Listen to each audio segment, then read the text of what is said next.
ko, mahal ko. Ang dugo ko, mahal ko.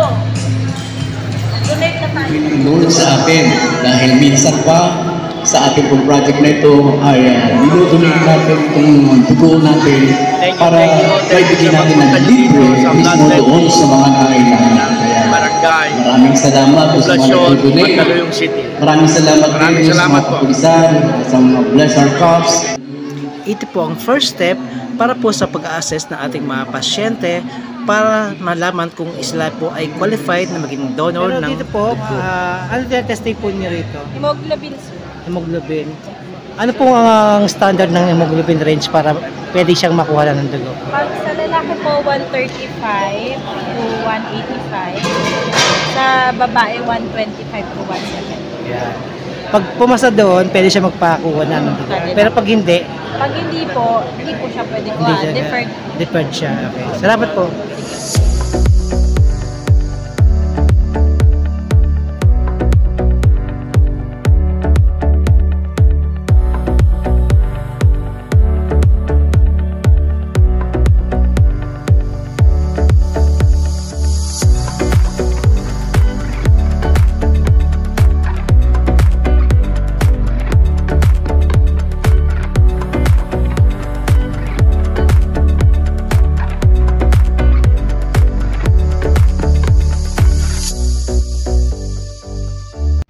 Sir, para saan yung dugo na nilagay sa vials? Tinetest po ito sa laboratory, sir. If safe po yung blood for transfusion. Meron pa rin pala nare-rin yan. Opo. If ever may makita, kasi yung dito, sir, initial screening na naman po ito eh. Initial screening lang. Yung mga pwedeng dahilan na ma-reject yung donor. Is centrifuge pa, diba sir? Is centrifuge pa muna? Yes po.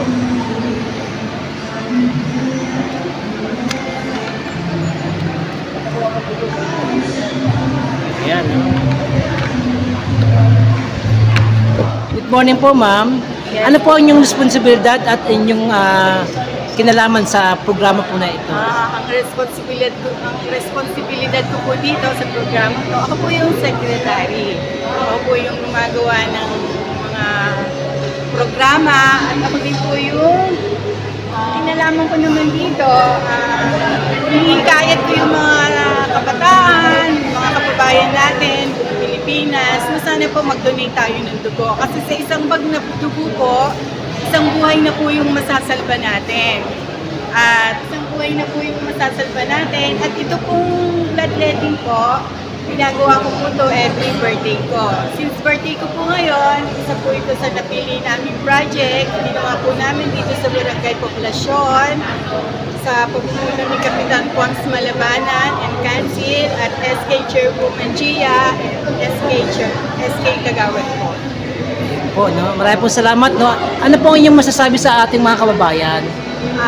Sa ating mga kababayan po. Sa ating mga barangay. Mga kabarangay, hinihikayat ko po kayo na mag-donate po tayo. Kasi po, ang kagandahan po sa nagdo-donate ng dugo, natatanggal po yung mga toxic sa katawan natin. And at the same time, nakakatulong tayo sa mga nangangailangan ng dugo.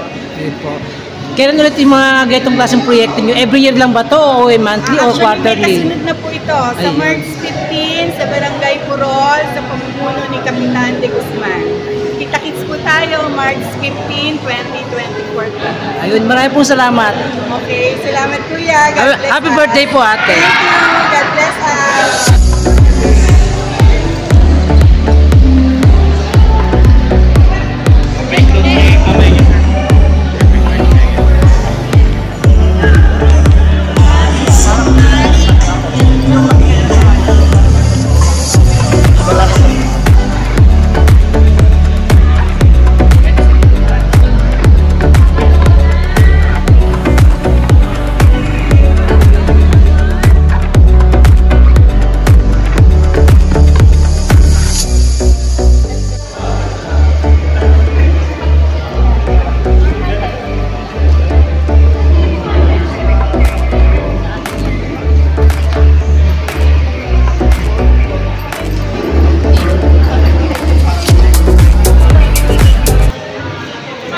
Good morning po, Sir Bong Garcia. Good morning, kapatid na AJ.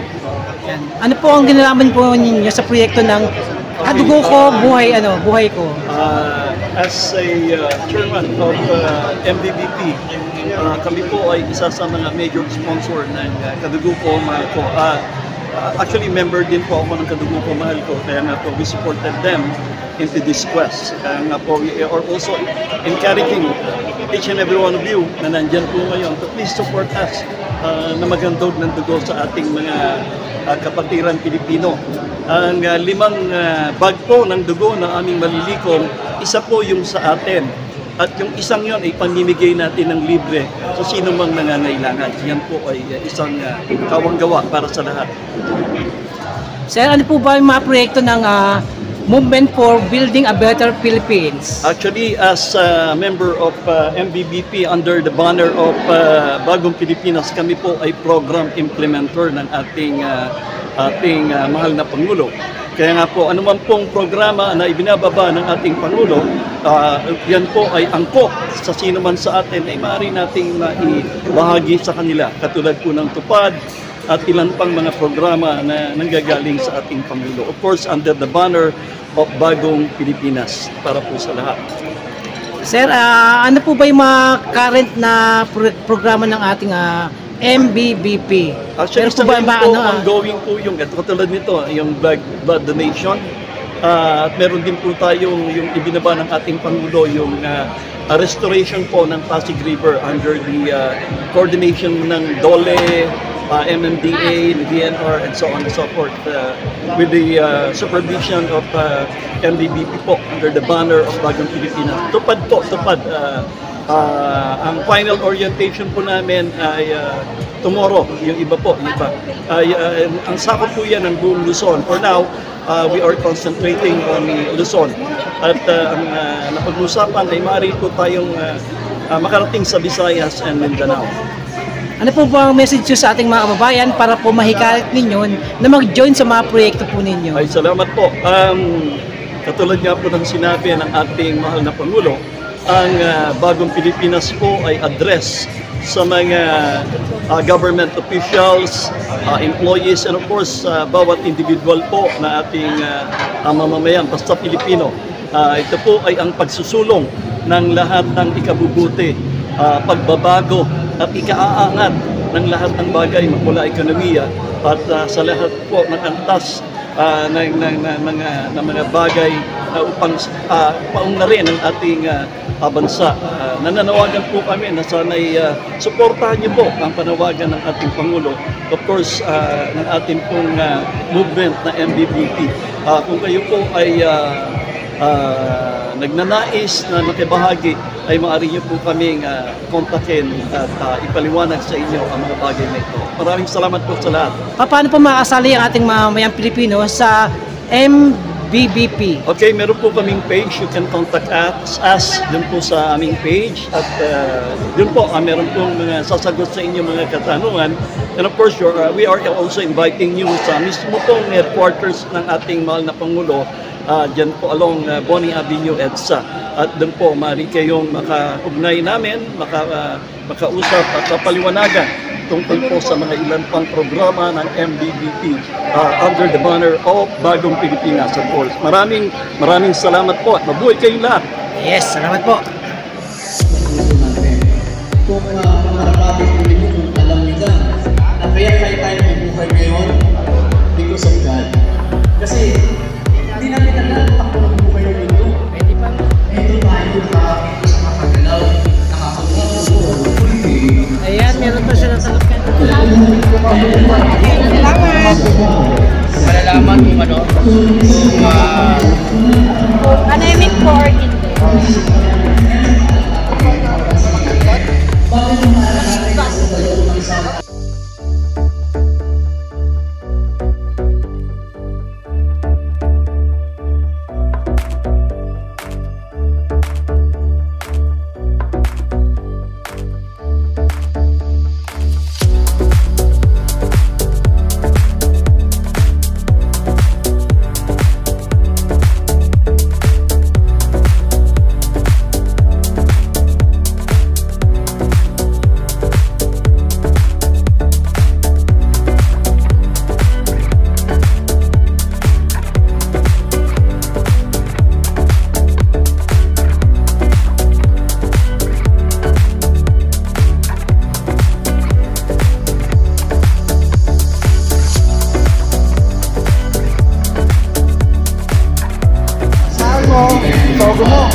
Magandang umaga po. Ano Yes. po pangalan po ninyo? Good morning, Tony Aguila po. Tony Aguila. Ano po ba ang inyong designation po sa program na ito? Actually po kami ay 3 tao lang nung nakakapaggawa kami ng mga bloodletting program. Kasama ko si Sir Jojo, si Sir Pen, ako. 3 lang kami. Tawag sa amin dito sa Mandaluyong, Vampire of Mandaluyong. Kailan po ninyo nasimulan ang inyong program na ito? Since 2013 pa. Tagal-tagal na rin at 11 years na rin. 11 years. Pero si Sir Jojo nauna sa akin siya. Kaya sumama lang kami sa kanya hanggang sa ngayon ay nagpapatuloy kami. Kasi nakita namin yung passion na napakahalaga pala ng dugo na may alay mo sa kapwa natin dahil ito yung pinaka-best. Hindi lang yung medical mission, mga bagay na kung saan panandali ang tulong. Ito po ay lifetime tulong kaya alam namin na napaka-importante. Isang buhay ang inyong matutulungan. Buhay ang tutulungan. Kaya sa amin, feeling namin, napakasarap pala tumulong. Pag nakita mo yung tao nang pumapalik sa'yo, salamat po sa tulong nyo. Yun yung sweldo namin. Kasi ngayon ginagawa namin ito, wala sweldo. Pero kagandahan doon, napakaganda na binigay sa amin ng Lord, nagbigyan kami ng lakas na parang kapag-formulate ng ganitong gawain na kadugo ko, mahal ko. Ay, ano po naman po ang inyong future project para sa kadugo ko, mahal ko? Meron po yung nakalatag na ng mga proyekto pa? Meron kami mga ginagawa talaga actually before ng bloodletting. Meron na kami ginagawa. Sa ngayon kasi, member ako ng isang Bless Our Cup. Kaid Cares, nangangalaga kami sa more on sa mga PWD, person who uses drugs. Then sa mga nagtuturo kami sa 4Ps. Then ang Kaid Cares ay nagtuturo sa mga training, sa mga bilangguan, sa lahat ng nagagawa kami ng Bible study dito sa Mandaluyong as a whole. Anyayahan po ninyo ang inyong mga kabarangay at buong Mandalenyo. So kami po ay talaga, ang programa namin, hindi kami kumpilis sa isang barangay lang. Lahat ng barangay kinikilusan namin. Basta pinayagan kami na magkandak ng bloodletting. So ini-invite namin lahat ng mga kabarangay maging labas ng Mandaluyong. Nakakagawa kami ng program. Pero one time, ginawa ko namin sa Pila Laguna sa bloodletting program namin. Maraming po salamat sa inyong napakagandang advocacy no? Sa inyong, hindi lang sa inyong lugar, kundi sa karating pang mga kabayan. Ano? Kasi maraming po salamat. Kasi kaya namin itong ginagawa, ito na lang yung nalalapin namin buhay na may tutulong namin sa kapwa namin na nangangailangan talaga. So ang passion po namin ay pag-ibig din. Tulad ng pag-ibig ng Diyos para sa akin. Ganun din po sa kanila. Salamat po. Maraming po salamat. Good morning po, sir. Ano pong pangalan po ninyo? Okay. Good morning sa lahat. Kung sino man nakakapanood dyan, magandang umaga po sa inyong lahat. Ako po pala si Jojo Lopez, isa po akong blood coordinator. Advocacy group po namin ay yung sa mass blood donation drive. Kami po ay nagbibigay ng dekalidad at malinis na dugo na libre po. Wala po kami hiningi ultimo isang sentimo. Kailan niyo po ba naumpisahan ng ganitong kakasing advocacy? Yes sir. Ito po simula po ako na nakuha po ako ni Sir Nap Marilag sa Dugong Alay Dugtong Buhay. Since 2003 pa po kami magkasama. Ngayon po bilang buhay na po si Sir Nap, nagtayo na rin po kami rito sa Mandaluyong. Ngayon po bilang ako ngayong blood coordinator dito po sa aming barangay, sa Barangay Poblasyon. Ayan po.